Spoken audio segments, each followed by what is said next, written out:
Et attention, on se prépare ce dimanche pour la 92e cérémonie des Oscars. Bonjour, Philippe Lemieux qui est avec nous. Hey, bonjour gang. Salut. Qui de mieux placé pour nous parler d'abord d'où ça vient? Comment ça a commencé, la cérémonie des Oscars? 92e, c'est pas jeune. Ça commence en 1929.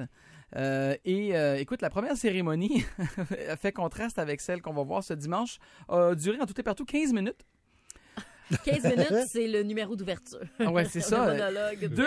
270 invités présents ont payé 5 $ chaque pour être là. Aïe, aïe. Les prix étaient annoncés à l'avance dans les journaux, dans le Los Angeles Times, entre autres. Alors, il n'y avait aucune surprise. Avant la cérémonie? Pour personne, oui, avant la cérémonie. Oui. Mais tu sais, c'était pas... La télévision n'existait pas. Elle n'était même pas radio-diffusée à ce moment-là. C'était vraiment juste... Il fallait être là sur place. OK, c'est l'équivalent d'une soirée Méritas au secondaire. C'est ça. Il n'y avait pas de punch, là, tu sais. Puis il y a des prix à cette époque-là qui n'existent plus aujourd'hui. Par exemple, les meilleurs intertitres. Donc, l'écriture qu'il y a à l'écran entre deux images dans un film muet. Alors, tu sais, le meilleur choix de typographie, toi, chose. C'est donc ben bon! Le meilleur Times New Roman 12. Là, imagine le premier qui est arrivé avec Comics sans MS. Il a tout bouleversé. Puis écoute, le premier film a se mérité l'Oscar pour le meilleur film de l'année. Steve et Geneviève. En 1929? Oui. C'est un film de 1927.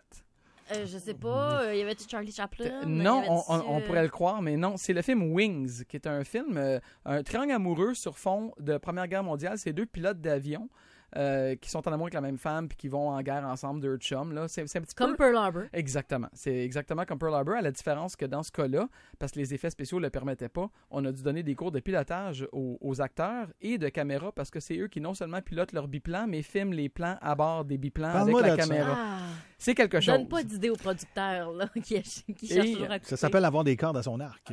Exactement. Et dans l'histoire, il y a eu des moments marquants dont je veux vous parler. En 1973, Marlon Brando remporte un Oscar pour son rôle dans Le Parrain, mais n'est pas présent. C'est une Amérindienne du nom de Sachin Littlefeather qui monte sur scène et qui dit « Monsieur Brando vous remercie, mais refuse cet Oscar je savais pas ça. En guise de protestation contre le mauvais traitement de mon peuple par l'industrie hollywoodienne. » Voyons. En quelle année? En 73? En 73, oui. Si tu veux voir un froid dans une salle, là, va voir ça sur YouTube, ça vaut la peine.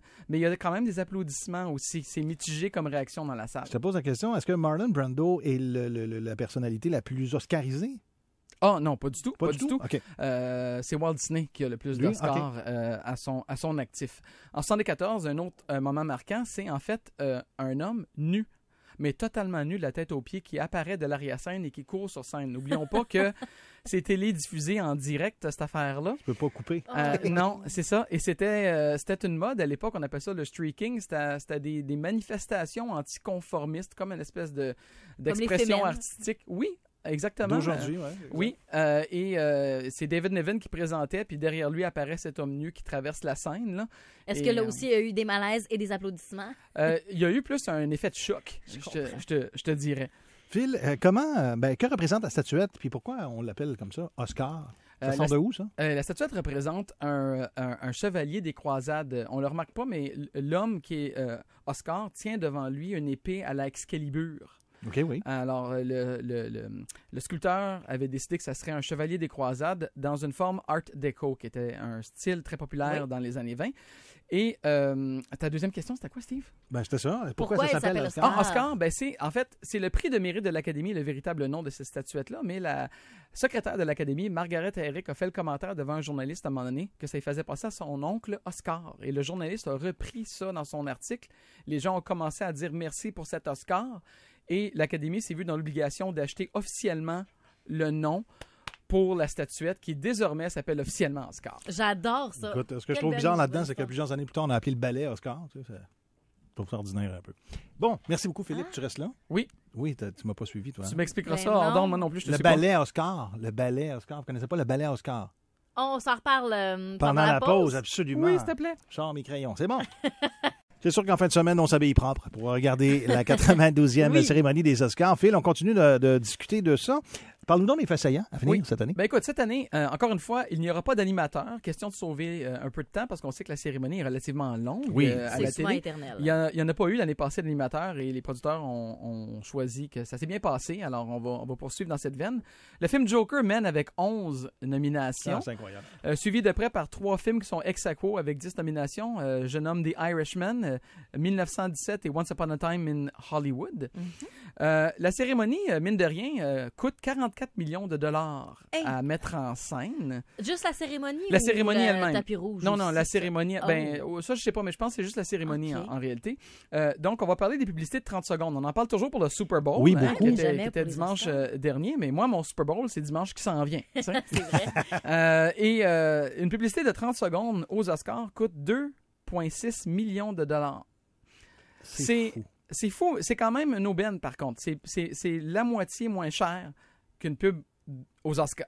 Au Super Bowl. Super Bowl. Oui, c'est Pardon, vrai. oui. Mais N'empêche. ça va être diffusé dans 225 pays.